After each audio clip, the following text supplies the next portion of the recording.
সবাইকে সুপ্রভাত। আজকে সপ্তাহের প্রথম দিন আমার মিনি ব্লগে সবাইকে স্বাগত। এই প্লেটগুলো আমার খুব ভাল লাগে। ছোটোবেলায় যখন কোনো হোটেলে খেতে যেতাম দেখতাম এই প্লেটগুলোতেই কিন্তু খেতে দিত।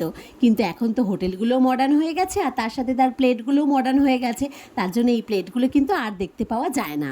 তো আমার শাশুড়ি মা তার দুই নাতির জন্য এরকম দুটো প্লেট নিয়ে চলে এসেছে।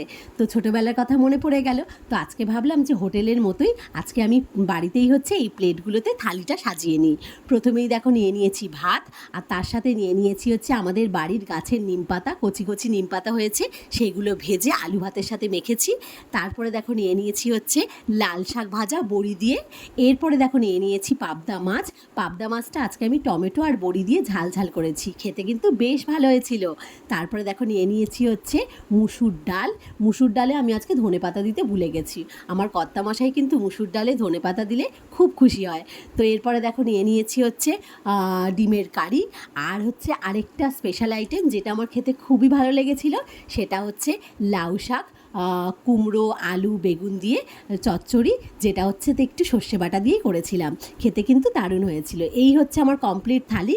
কেমন হয়েছে সবাই কিন্তু কমেন্ট করে জানিও, আর আমার ব্লগগুলো দেখতে থেকো।